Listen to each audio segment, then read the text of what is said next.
Bismillahirrahmanirrahim. Assalamualaikum warahmatullahi wabarakatuh. Alhamdulillahi rabbil alamin wa bihi nasta'in ala umurid dunya waddin. Wassalatu wassalamu ala asyrafil anbiya'i wal mursalin wa ala alihi wa ashabi ajmain, amma ba'du.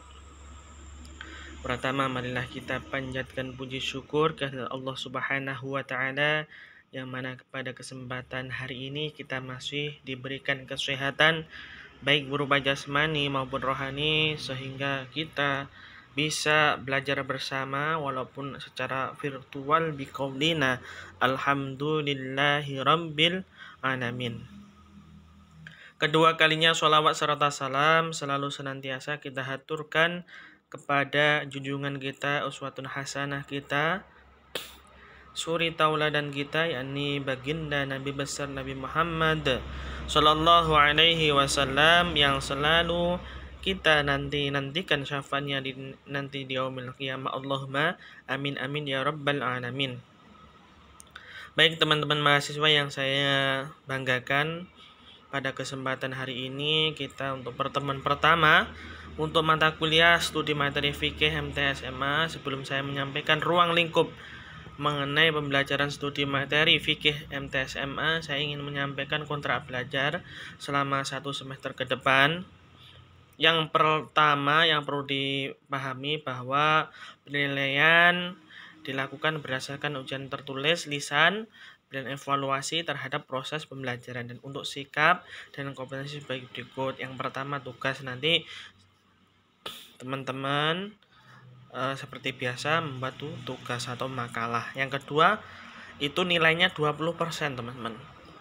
Yang kedua, presensi kehadiran 20%. Kemudian yang ketiga, presentasi dan keaktifan. Nanti presentasinya kita untuk teman-teman mahasiswa bisa presentasi di video, kemudian upload di YouTube, kemudian linknya kirim ke saya. Itu 10%. Kemudian UTS dan juga UAS itu 25% dan 25%. Jadi untuk penilaian saya, yang pertama tugas 20%, kemudian presensi atau kehadiran 20%, yang ketiga presentasi atau keaktifan di kelas itu 10%, yang keempat UTS 25%, UAS 25%. Itu totalnya 100%. Itu penilaian dari saya. Kemudian selanjutnya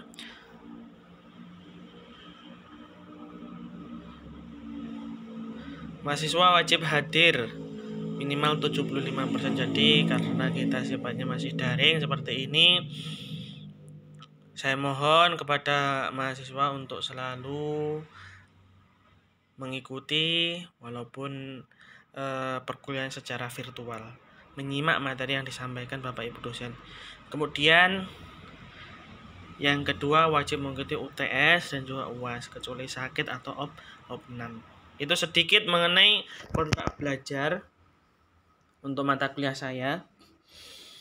Selanjutnya, di sini saya akan menyampaikan ruang lingkup pembelajaran studi materi fikih MTS MA secara singkat saja, bahwa yang perlu kita pahami pertama yakni hakikat belajar. Apa sih belajar itu? Belajar adalah merupakan aktivitas yang disengaja yang dilakukan oleh individu agar terjadi perubahan kemampuan diri.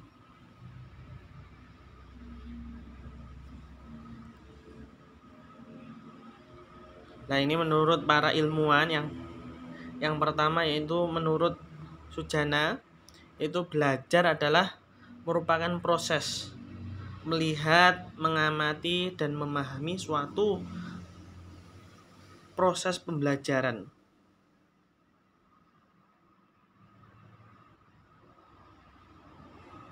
Sedangkan menurut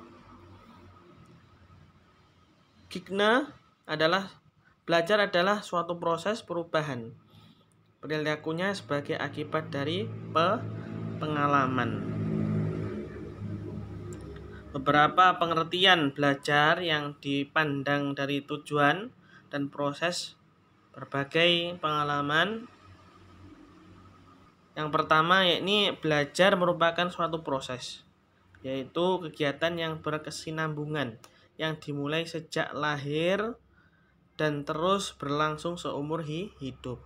Belajar itu tidak hanya di sekolah saja, tetapi dimanapun tempatnya itu bisa dikatakan belajar. Hanya di sekolah itu terstruktur. Terstruktur itu apa maksudnya? Terjadwal.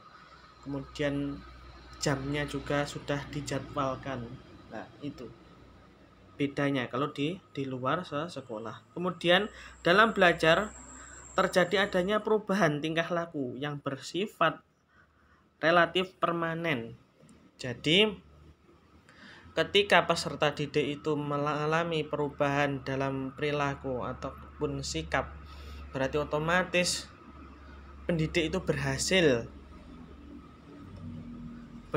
menyampaikan atau memberikan pemahaman keilmuan kepada peserta didik sehingga diaplikasikan ke dalam kehidupan sehari-hari. Kemudian selanjutnya yakni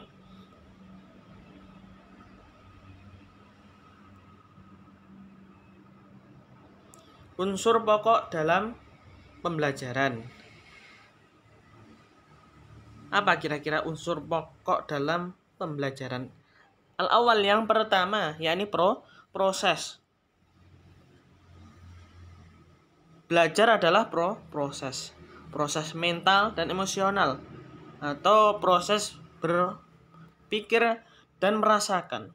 Seorang dikatakan belajar apabila pikiran dan perasaannya aktif. Aktivitas pikiran dan perasaan itu sendiri tidak dapat diamati oleh orang lain, akan tetapi dirasakan oleh yang bersangkutan sendiri. Guru tidak dapat melihat aktivitas pikiran dan perasaan siswa atau peserta didik. Guru melihat dari kegiatan siswa sebagai aktivitas siswa. Pikiran dan perasaan siswa sebagai contoh siswa bertanya. Biasanya contohnya ini bertanya, menanggapi atau menjawab pertanyaan dari Bapak Ibu guru. Memecahkan permasalahan, melaporkan hasil kerja, membuat rangkuman, itu semua adalah gejala yang tampak dari aktivitas mental dan emosional siswa atau peserta didik. Itu yang dinamakan proses. Kemudian selanjutnya yakni perubahan perilaku. Seperti yang sudah saya sampaikan tadi bahwa hasil belajar akan tampak pada perubahan perilaku individu yang belajar atau peserta didik. Seorang yang belajar akan mengalami perubahan perilaku sebagai akibat kegiatan belajarnya. Pengetahuan dan keterampilannya bertambah. Dan penguasaan nilai dan sikap bertambah pula. Menurut para ahli psikologi, tidak semua perubahan perilaku sebagai hasil belajar. Perubahan perilaku sebagai hasil belajar diklarifikasikan menjadi 3 domain. Jadi untuk perubahan perilaku belajar itu diklasifikasikan menjadi 3 domain. Yang pertama yaitu kognitif. Apa yang dimaksud kognitif Bapak Ibu atau teman-teman? Kognitif adalah meliputi perilaku, daya cipta, yaitu berkaitan dengan kemampuan intelektual manusia. Contohnya apa? Kemampuan intelektual itu. Yang pertama, kemampuan mengingat atau bisa dikatakan knowledge. Yang kedua, kemampuan memahami, comprehension. Kemudian yang ketiga, menerapkan materi, application. Selanjutnya, menganalisis, dan yang terakhir yakni mengevaluasi atau evaluation. Itu yang dimaksud contoh dari kognitif. Kemudian yang kedua, psikomotorik. Psikomotorik adalah berkaitan dengan perilaku dan bentuk keterampilan motorik atau gerakan. Contohnya saja ketika panjenengan mengajarkan studi materi fikih baik di MTS maupun MA, itu kan ada salah satu materinya itu harus dituntut peserta didik itu harus praktek. Apa kira-kira praktek? Ya bisa sholat, wudhu, tayamum dan seterusnya. Itu masuk dalam psikomotorik atau gerakan. Yang ketiga yakni efektif. Efektif di sini adalah berkaitan dengan perilaku, daya rasa atau emosional manusia. Jadi perubahan perilaku di dalam proses pembelajaran yang bisa kita lihat yakni ada 3, kognitif, psikomotorik dan efektif. Kemudian selanjutnya unsur pokok dalam belajar, pengalaman. Pengalaman di sini adalah belajar adalah mengalami. Dalam arti bahwa belajar terjadi karena individu berinteraksi dengan lingkungan, baik lingkungan fisik maupun lingkungan sosial. Lingkungan fisik itu adalah contohnya lingkungan di sekitar individu, baik dalam bentuk alam sekitar individu, baik dalam bentuk alam sekitar atau natural maupun dalam bentuk ciptaan manusia atau kultur. Kemudian lingkungan. Pembelajaran yang baik adalah lingkungan. Bisa dikatakan bi'ah, lingkungan. Ketika lingkungannya itu baik, maka akan menjadikan peserta didik itu baik. Kemudian sebaliknya, ketika lingkungannya itu kurang baik, maka akan menjadikan peserta didik itu akan menjadi kurang baik. Itu adalah unsur pokok dalam pembelajaran. Selanjutnya,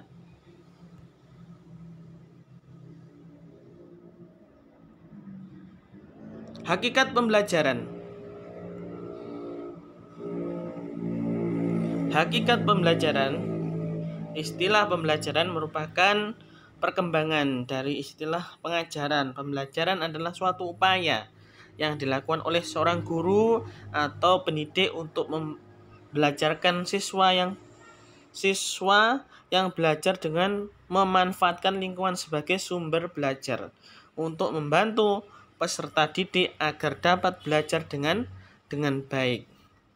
Di sini definisi pembelajaran menurut para ilmuwan yang pertama yaitu Gigner dan Biggs mengatakan bahwa pembelajaran adalah suatu sistem yang bertujuan untuk membantu proses belajar siswa yang berisi serangkaian peristiwa yang dirancang, disusun sedemikian rupa untuk mempengaruhi dan mendukung terjadinya proses belajar siswa yang bersifat internal. Kemudian selanjutnya menurut Zainal Aqib bahwa pembelajaran adalah suatu kombinasi yang tersusun meliputi unsur-unsur manusiawi, material, fasilitas, pelengkapan, dan prosedur yang saling mempengaruhi untuk mencapai tujuan pembelajaran serta mempersiapkan peserta didik menghadapi kehidupan masyarakat sehari-hari dengan mengorganisasi lingkungan untuk menciptakan kondisi belajar bagi peserta didik. Itu menurut para ilmuwan mengenai hakikat daripada pembelajaran. Selanjutnya, menurut Adams, ini masih dalam hakikat pembelajaran. Menurut Adam dan Dickey dalam Omar Hamalik, ini bukunya Omar Hamalik tahun 2005, peran guru sesungguhnya sangat luas. Jadi peran seorang guru atau pendidik itu sangat luas sekali, teman-teman. Apa? Yang pertama, apa kira-kira? Yang pertama yakni teacher as instruktur. Guru adalah sebagai pengajar. Yang kedua yakni teacher as counselor. Guru sebagai pembimbing peserta didik untuk mempelajari suatu mata pelajaran. Contohnya saja yakni di dalam materi fikih. Banyak sekali materi-materi yang nanti akan disampaikan pendidik kepada peserta didik. Kemudian citra asli guru sebagai ilmuwan. Jadi di sini guru dituntut sebagai ilmuwan dalam artian bahwa guru harus memahami ataupun bisa menyampaikan pengetahuan yang didapat, pemahaman yang didapat disampaikan ke peserta didik, kemudian peserta didik itu mampu memahami apa yang disampaikan guru atau pendidik tersebut. Kemudian yang terakhir, guru sebagai pribadi atau teacher as person. Guru adalah sebagai pribadi yang mana sebagai uswatul hasanah, contoh suri tauladan kepada peserta didik. Maka seorang guru harus memberikan contoh ataupun suri tauladan yang baik kepada peserta didik, baik dari segi akhlak, baik dari segi akhlak, budi pekerti, dan seterusnya. Selanjutnya, proses pembelajaran. Nah di sini, bila semua paradigma masyarakat perguruan tinggi telah memahami dengan baik tentang proses pembelajaran, siswa aktif learning how to learn, penyiapan sumber daya yang telah diatur dengan baik, dan penyiapan konten yang sudah tersedia dengan baik. Dalam proses pembelajaran meliputi kegiatan dari membuka sampai menutup pembelajaran. Dalam proses pembelajaran, penyiapan sumber daya yang baik. Di sini yang perlu dipahami bahwa seseorang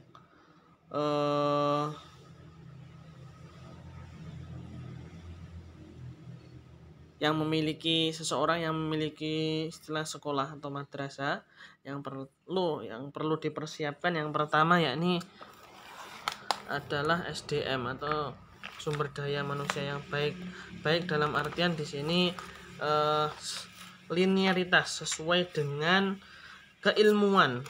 Maksudnya apa? Di sini ketika panjenengan kuliah di PAI otomatis harus mengajar di PAI. Karena apa? Karena materi-materi yang dikaji semasa kuliah yakni mengenai PAI, ke-PAI-an.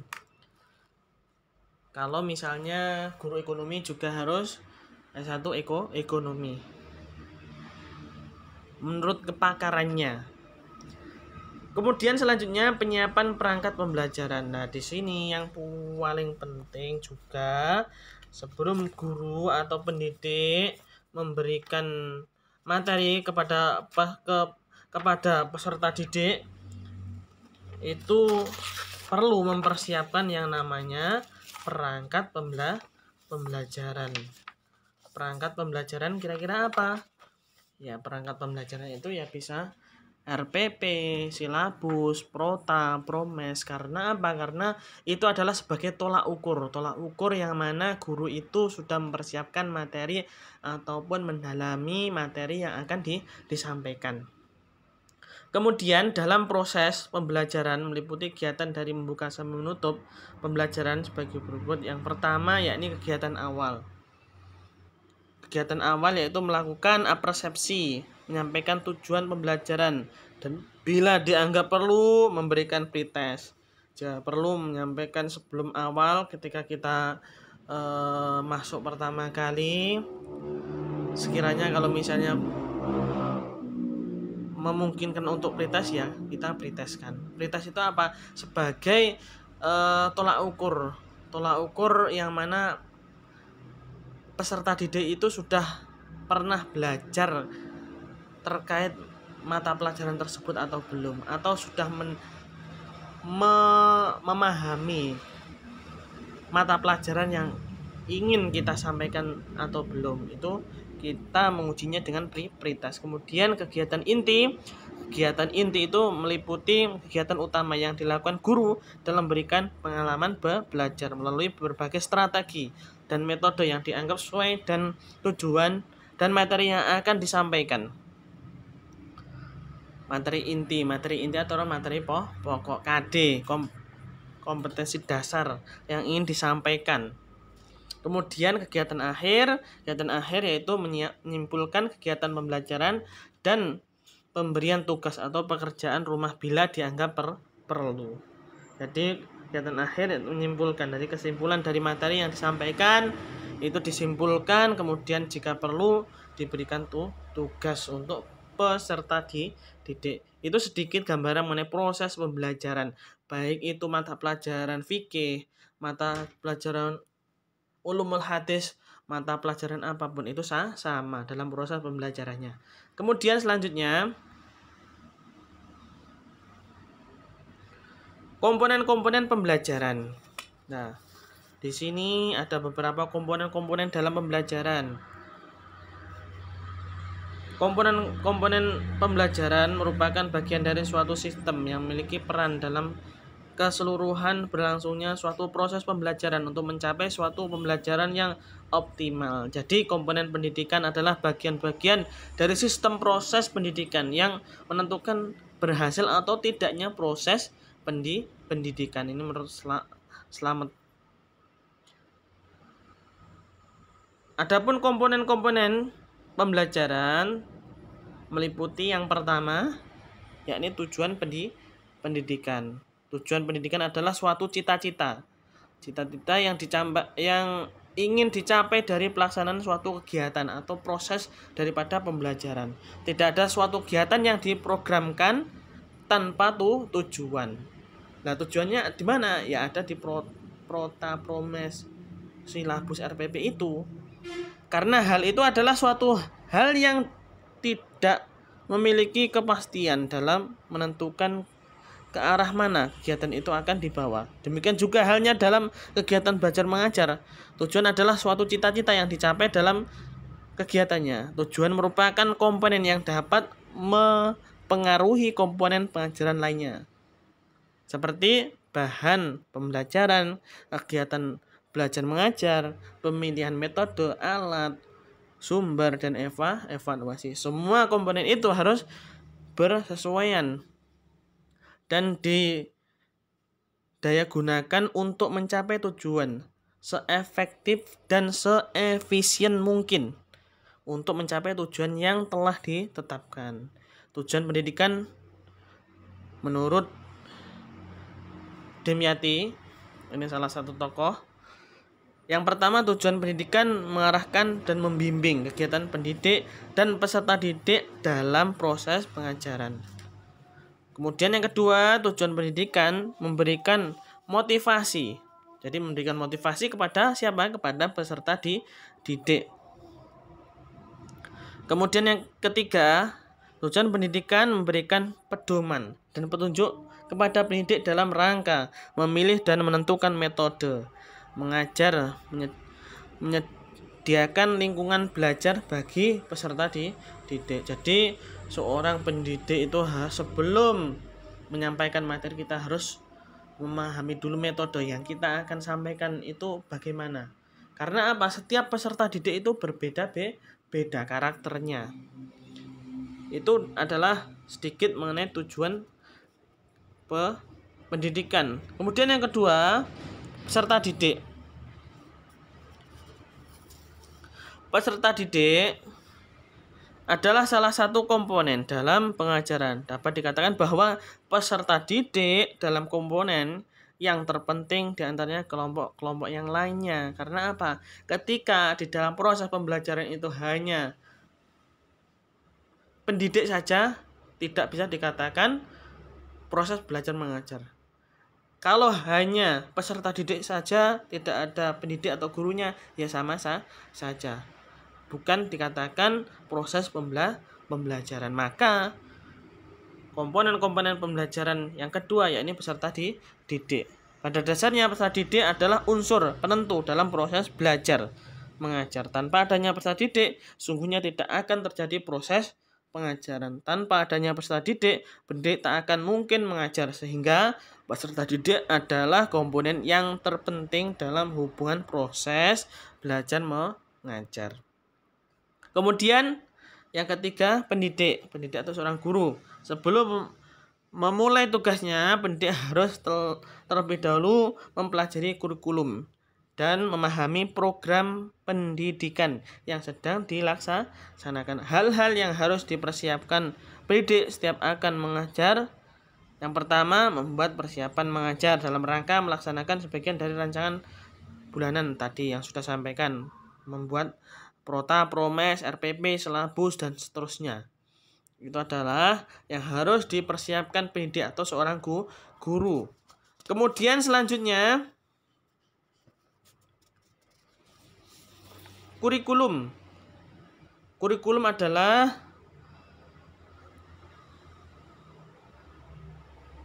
merupakan seperangkat rencana kegiatan pembelajaran yang berisi tujuan, materi pembelajaran atau metode dan strategi, dan penilaian dalam mencapai tujuan yang telah ditetapkan. Itu masuk dalam kurikulum. Selanjutnya, komponen-komponen pembelajaran. Ini strategi atau metode. Strategi dapat diartikan sebagai pokok-pokok yang menjadi acuan untuk bertindak mencapai tujuan yang telah ditetapkan. Strategi menjadi komponen pembelajaran yang memiliki arti suatu rencana kegiatan pembelajaran yang dirancang dalam usaha mencapai tujuan pembelajaran. Kemudian media pembelajaran. Media pembelajaran adalah suatu alat, benda, wasilah, alat, benda, atau seperangkat komponen yang dapat digunakan sebagai sarana dalam menyampaikan informasi, menyampaikan materi, pesan ataupun suatu hal sehingga informasi atau pesan tersebut dapat diterima dengan baik oleh peserta didik, yang pada intinya media pembelajaran dalam mempermudah pekerjaan seorang pendidik atau guru. Kemudian yang terakhir yakni evaluasi. Evaluasi di sini adalah merupakan suatu proses atau kegiatan yang dilakukan secara sistematis, berkelanjutan, dan dilakukan secara menyeluruh dengan tujuan penjaminan, pengendalian, dan penetapan kualitas atau nilai makna dari arti atas berbagai komponen pembelajaran berdasarkan pertimbangan dan kriteria tertentu.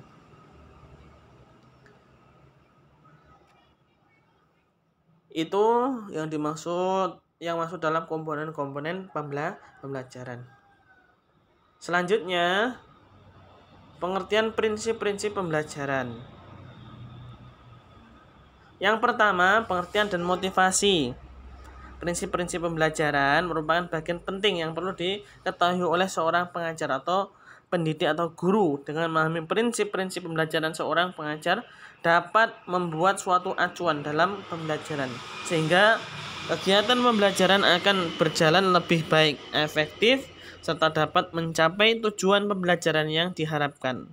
Prinsip-prinsip pembelajaran yang perlu diketahui yang pertama yakni perhatian dan motivasi. Dalam proses pembelajaran, perhatian seorang pendidik ataupun guru memiliki peran yang sangat penting sebagai langkah awal dalam memicu kreativitas belajar. Karena perhatian dapat membuat peserta didik atau siswa untuk mengarahkan diri pada tugas yang diberikan, melihat masalah-masalah yang akan diberikan, memilih dan memberikan fokus pada masalah yang harus diselesaikan. Sedangkan motivasi di sini adalah berhubungan erat dengan minat. Siswa yang memiliki minat lebih tinggi pada suatu mata pelajaran cenderung lebih memiliki perhatian yang lebih terhadap mata pelajaran tersebut, yang akan menimbulkan motivasi lebih tinggi dalam belajar. Selain itu, motivasi merupakan salah satu tujuan dan alat dalam mengajar. Guru berharap bahwa siswa tertarik pada kegiatan intelektual dan estetik setelah kegiatan belajar dan mengajar berakhir. Sebagai alat motivasi merupakan salah satu faktor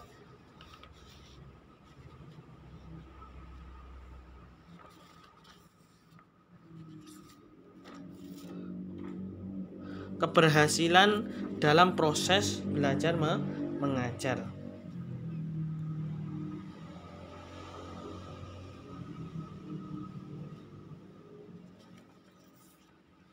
Yang kedua yakni prinsip keaktifan. Di sini pendidik dituntut untuk aktif dalam hal menyampaikan materi. Harus aktif ketika ada isu-isu terbaru, terupdate, kita sampaikan kepada peserta didik terkait materi yang akan disampaikan. Kemudian selanjutnya prinsip keterlibatan langsung atau pengalaman. Nah, di sini peserta didik dituntut untuk diterjunkan secara langsung atau praktek secara langsung. Ketika ada materi atau KD yang berkaitan dengan proses daripada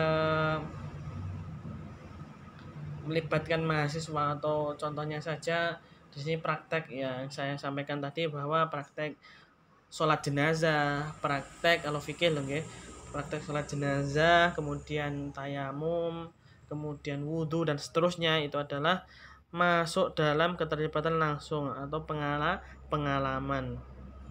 Kemudian yakni prinsip pengulangan. Jadi ketika pendidik menyampaikan materi yang sudah disampaikan, diharapkan pendidik itu mereview kembali materi yang sudah disampaikan minggu lalu atau bahkan 2 minggu yang sudah berlalu. Itu direview kembali karena apa? Untuk mengingatkan atau memperkuat daya ingat daripada peserta didik. Kemudian yang kelima prinsip tantangan. Di sini banyak sekali tantangan karena kita pada dasarnya atau pendidik pada dasarnya semua peserta didik itu berbeda-beda latar belakangnya. Nah, itu sebagai tantangan kita. Bagaimana kita harus bisa memberikan motivasi ataupun arahan kepada semua peserta didik yang notabene itu berbeda-beda. Mohon maaf, ada yang pintar, ada yang kurang pintar, ada yang setengah pintar dan seterusnya. Nah, gimana kita bisa menyeragamkan itu semua? Itu adalah termasuk tantangan, salah satu tantangan pendidik. Kemudian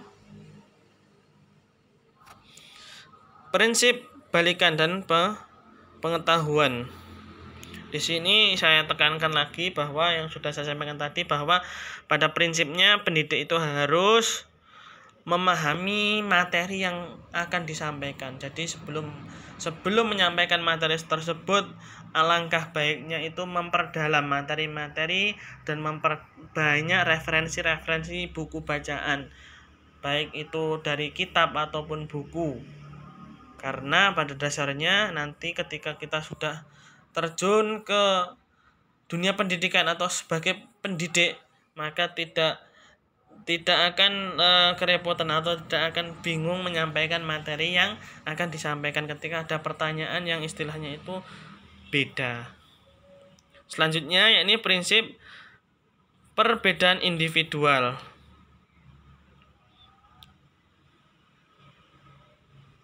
Nah, di sini yang terakhir yakni kajian materi dalam mata kuliah studi materi fikih di MTS SMA. Di sini ada 16 kali pertemuan. Nah, nanti kita singkat saja. Yang pertama kontrak belajar, ruang lingkup, studi materi fikih di MTS SMA, konsep dasar pembelajaran.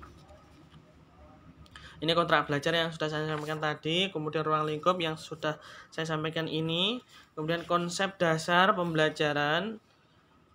Dari konsep dasar pembelajaran sampai dengan penyusunan RPP untuk pembelajaran fikih kelas 11 DMA ini nanti sebagai tugas. Silahkan salah satu mahasiswa mengkoordinir teman-temannya, dibagi tugas untuk membuat makalah. Apa makalahnya? Dari konsep dasar pembelajaran. Konsep dasar pembelajaran, kemudian tujuan dan SKL mata pelajaran fikih, kemudian model, strategi dan metode pembelajaran fikih, sumber belajar dan media pembelajaran fikih, pembelajaran PAIKEM. Di sini PAIKEM apa maknanya? Pembelajaran P-nya itu pembelajaran, A-nya itu aktif, I-nya itu inovatif, K-nya itu kreatif, E-nya itu efektif, M-nya itu menyenangkan, disingkat PAIKEM. Kemudian UTS. Nah, 9, pertemuan ke-9, tahap-tahap pembelajaran dalam kegiatan fikih di MTSMA. Kemudian selanjutnya, nah ini mulai dari 10 sampai 15 ini silahkan teman-teman mencari buku fikih kelas 7 MTS, kelas 8 MTS, kelas 9 MTS, kelas 10 MA, 11 MA, 12 MA. Kemudian pilih salah satu tema. Contohnya saja misalnya toharoh ambil, kemudian buat makalah, kemudian selain makalah panjenengan silahkan membuat secara ringkas RPP ya, RPP rencana proses pembelajaran itu sebagai lampiran. Jadi makalah, kemudian belakangnya itu lampirannya RPP khusus untuk kelompok 10 sampai dengan 15. Tadi yang kelompok belakang tidak usah menyertakan RPP. Khusus yang kelompok 10 sampai dengan 15 itu harus ada RPP-nya. Itu yang dapat saya sampaikan, ada kurang lebihnya saya mohon maaf yang sebesar-besarnya. Tetap semangat belajar. Ada kurang dan lebihnya saya mohon maaf. Billahi taufik wal hidayah, waridho wal inayah. Wassalamualaikum warahmatullahi wabarakatuh.